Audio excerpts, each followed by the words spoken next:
I'm Jimmy Young, along with Jimmy Myers. Say hello, Jimmy. I'm still here. I know, you can say hello, Jimmy. Hello, Jimmy. How are you? Good, how are you, Jimmy? It's wonderful to see you, Jimmy. Nice to see you too, Jimmy. No. No. You can say how you want. No. How does that say that? Objective. He's supposed to be objective. He's a network president. What? What? Network. He's not a journalist. He's not a journalist. He's a businessman. To me, ladies and gentlemen, it was wrong. He does not belong there. Now you can argue all you want. No, we have to go back and forth. It's going to be an argument. Go ahead. That you almost become that person vicariously while you're writing it.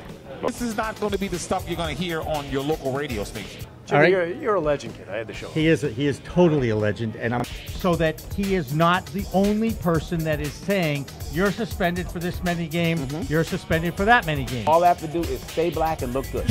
That's all I got to do. Brilliant It's mind. still going to come down by the defense. And you know, Tom Jackson. We watch our Pats games here. I've watched Celtics NBA playoff games. I was here when the Bruins won the cup. I was in this place when the Bruins won the cup in 11. We had a great time.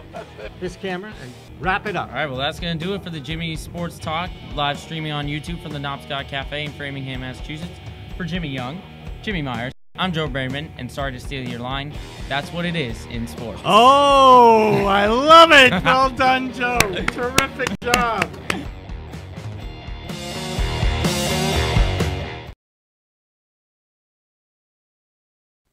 Oh, hey, how are you? Am I on the right camera? Is this the camera or is that kid? This is the camera? Hi there, how are you? Welcome to the Nobscot Live Cafe. television. That's right. Welcome to the Nobscot Cafe in Framingham, Massachusetts. I'm Jimmy Young, along with... I'm Jimmy Myers. And it's the Jimmy Sports Talk Show here every Monday night from 6:30 to 8:30.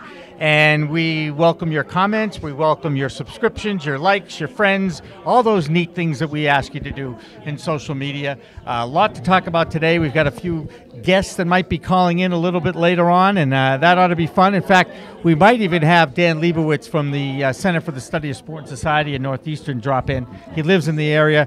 I called him and talked to him briefly today because, as you know, Jimmy, never a dull moment in this country. And once again, with Ray Rice back in the news, with the St. Louis Rams coming out yesterday with their hands up, it seems that race is playing another role in sport. We see it week in and week out. It's not surprising to me, and I know it's not surprising to you. Well, it's not, because for years I've been saying this, and you get persecuted for talking about race or whatever, and you just... You know, it's a part of our everyday life. It's not going to stop. The bottom line factor is two factors in America dictate our lives on a day-to-day basis. It's race and money. And unfortunately, those two things constantly find their way into our existence on a day-to-day basis. But I would like to, I'd more or less like to take a serious note at first to talk about my partner and a loss that he suffered, because to me that takes a lot more precedent over the foolish things that we go through on a day-to-day basis. Jimmy Young, we missed doing this show last Monday because Jimmy Young lost his dad. And for any of you out there who've lost a parent, I don't have to tell you what that feeling is like. David spent a lot of years battling cancer, and in the end, he was a fighter. I met the man, got to know him, know his son better than I know him, and I know it's a very difficult time for you. So tonight we dedicate this show to your dad. I like that. You know, because he's been on the air with us before. Yes, he does. In fact, back in the day, he called a show when I was on New England Cable News. When he was watching from Sarasota, Florida, he'd go to a sports bar and he'd ask the guy to adjust the satellite, because New England Cable News was distributed via satellite back then.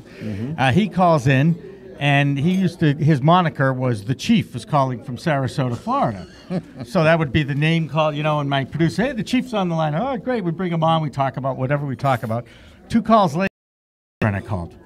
And George Steinbrenner had a great line. He goes, hey, if that guy could be the Chief, I'm the boss. And I go, you're Bruce Springsteen? And he said, no, I'm not Bruce Springsteen. I'm George Steinbrenner. I'm just George Steinbrenner, exactly. The boss of the South Bronx. I go, I'm going to have to give you a quiz, Mr. Steinbrenner. And because I knew he was on the U.S. Olympic Committee. And you never know. People call these shows with no delay, no screening. You never know who's going to call and who's going to watch, right? So I asked him, I said, do you know who Paul George is? And he said, oh, you mean the Olympic committee member that lives in Wellesley, Massachusetts? I go, okay, George, how are you? Thanks so much for calling. Yeah, you're a boss. You're definitely a boss. boss. If you know that, you're a boss.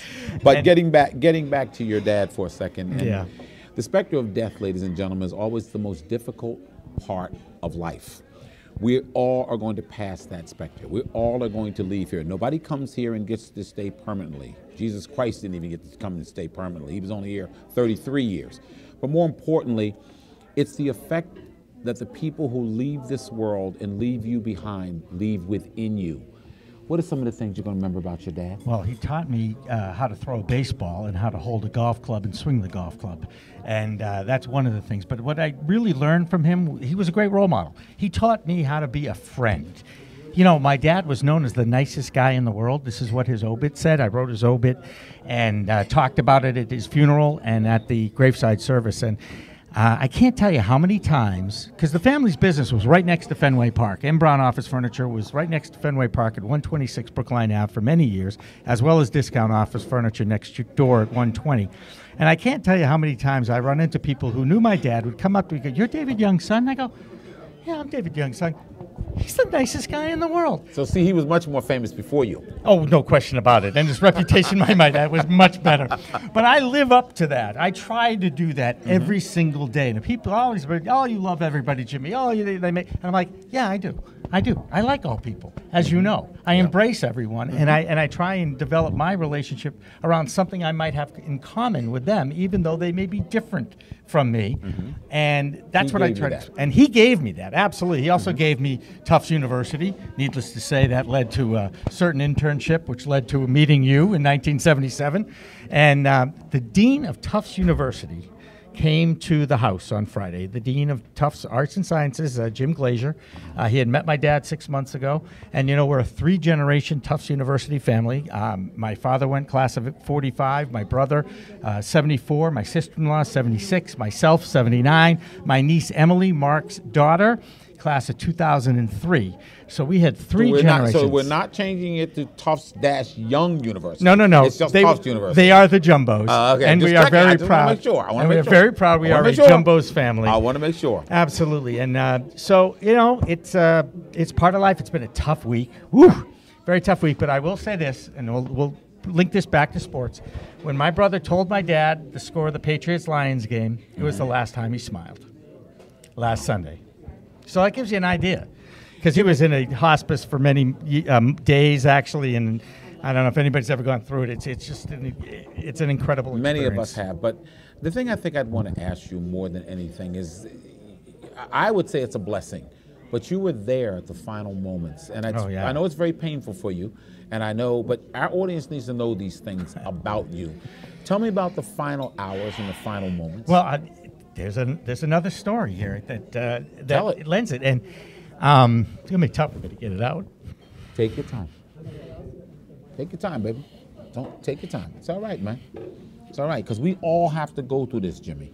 I've been through it. Believe me, I've been through it. And you find a way. You find a way to get through it. What are you doing here? That's just not to talk to you. Yeah. She, a good woman knows. She knew this was needed.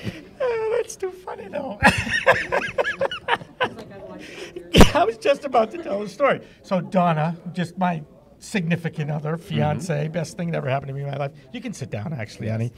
Well, try pulling her chair out. Oh, my goodness. Thank you. You haven't forgot your manners. Totally Don't worry, flustered. Donna. We're working on him. Totally flustered by this. Anyway, so it was 9:30 Monday night, and we were talking about my dad's companion, not my mom, but he had a companion after mom passed, and Rosalie was a nice woman. She had some challenges. And I can say this, I guess. She was a little bit off, if you will. But she was in her 80s, and who in their 80s isn't off? Or as my dad used to say, everybody has something in their 80s. And there's a funny story that I made kind of a fool of myself in front of Rosalie. Would you say that's accurate? Yes.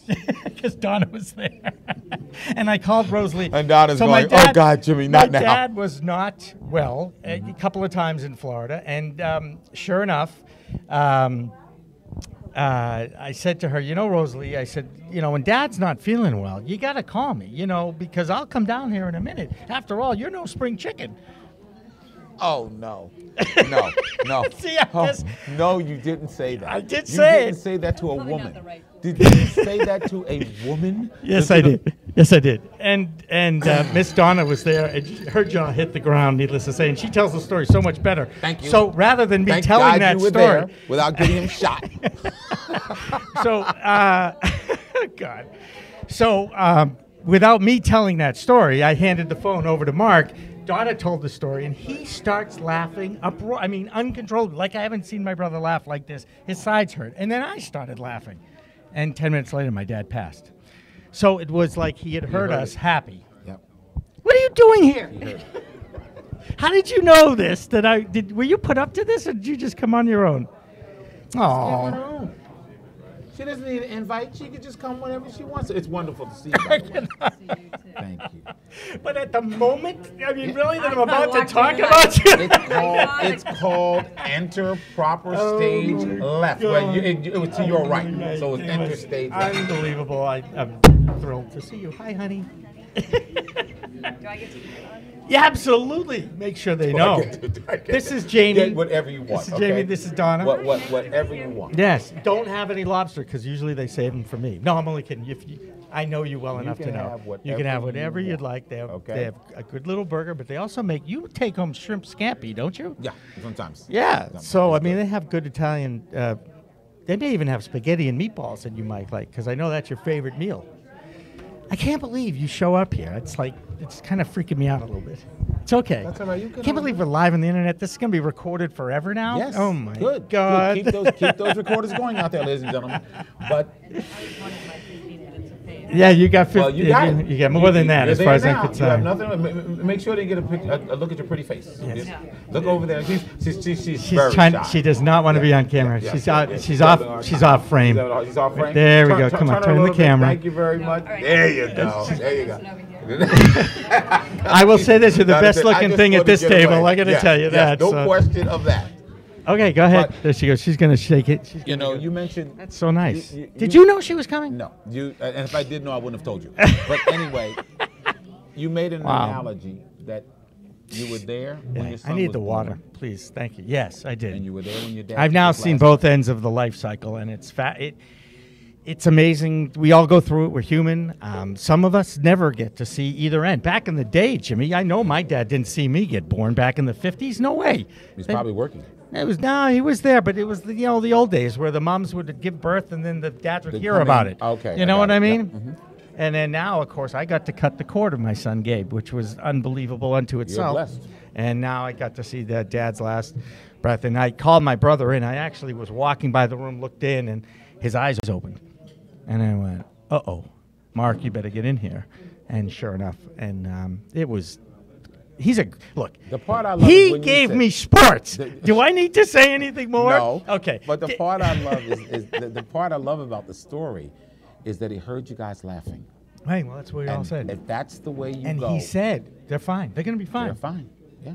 You guys are going to be okay. Because he was told. I was told Wednesday night that he was going to last the night. I got down there Thursday morning. Thursday, Friday, Saturday, Sunday, Monday. Mm-hmm. We were there. But he was waiting to hear you laugh. I guess so. See, he was certainly happy about the Patriots on Sunday, but it took until Monday, and he that wasn't going unless he went with the Patriots. The Patriots happened, and That's he loved the he loved the baseball. He loved baseball. He loved the Celtics. And my eulogy but he was gave you that love for. Yeah, he did. Which He is absolutely just as did. important. He did. A father instills that into his son. Yeah. I would have never become a sportscaster if it wasn't for doing sportscasts for my dad. Right. At the breakfast table. Right. That's right. Because he worked all night long. That's right. And he didn't get. But a he paper. loved Walter Cronkite. Yeah. And you would know Walter Cronkite. No. But that's what it is. That's right. But that's what he gave me a line from. But I mean, he looked for Walter for his news. But I could see him when he would sit in his car and listen to a ball game, the joy that would be in his face. You weren't allowed to talk, which is very hard for me, being a talkative child. Mm-hmm. Quiet. You were a talkative child. Yes. If you want to sit in this car, be quiet.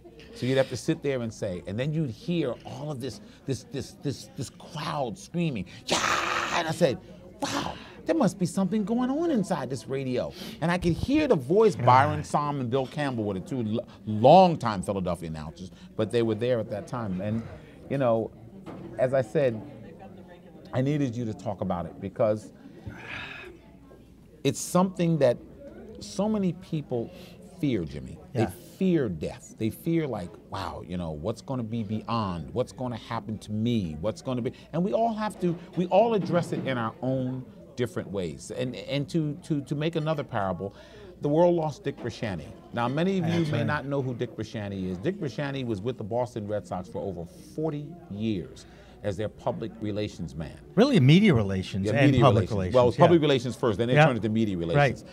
I've known Dick for all of my broadcast career. He probably gave me my first Red Sox credential. Which at the time, if I remember correctly, Jimmy, you were the first African-American television journalist in that press box in Boston. Oh, yes. I remember talking to you about that. What a man. What a classy, dignified, very, very gentle, quiet, subdued man who went through the O'Connell regime, went through the Hayward Sullivan regime. He did it all for this franchise. And I'll never forget when they finally won the World Series in 2004. I made it a point to find him the next day just to say, Dick, you lived long enough to see this. I said, now I'm only going to pray, Dick, that you get a chance to get your ring. When you get your ring, which they got the first game of the next year. Yeah, that's right. And I was at that opening day. When he put that ring on, there were tears in his eyes. Oh, sure, absolutely. And like he said, I'm a child that grew up into this, never saw it. I'm a grown-up that got into it and thought I would never see it, and now it's here. And then again, when they went in 2007, I called Dick Bresciani the next morning again. I said, well, Dick, now you got two. You got two rings. That's right. I said, your fingers are going to be getting kind of heavy. And then the third one. And for all the times that we have spoken, all the times that we actually had personal conversations over the years, I've never once, not once, had a crossword with Dick Bresciani. Not once. And most of my friends know I'm going to challenge you. I'm going to push you to the wall sometimes because I want to know what you're made of. But here was a guy whose gentle calmness was always a gentleman. He was just a gentleman. And Dick, may you rest well in the hereafter. And I pray that we will see each other again. Not too soon, but I pray that we will see each other again just so I can shake your hand and say, Dick, you were a first-class act all the way. And I'm sure that Joe Fitzgerald, who's been a guest on our program, he's out there, and I know Joe's feeling it too. So, Joe, if you get a chance to see this, I'm sure he probably knows by now. Dick has passed. The Herald had it a few hours ago. 76 years old, after a long battle with leukemia. Nobody knew because that was Dick Bresciani. I never knew he was sick. He never said a word. And just a class act. Dick, rest well. Rest well. Now for you. Yes, sir. You will get to tomorrow, God willing. Yes, I will. And days and days and days. You're never going to forget David Young. I know that. It's not going to happen. Yes, sir. So you don't have to worry about that part. But the goodness that he put inside of you, may that always shine through highest. Thank you. That's the only advice that I could give you. That's nice. Thank you, Jimmy Myers. There's a passage in the Bible, Psalm 91, first passage, 91:1, 9/11. My son's birthday, by the way, 9/11. He who dwells in the shelter of the Most High will rest in the shadow of the Almighty, El Shaddai. Just remember that. I remember that one. All right. All righty.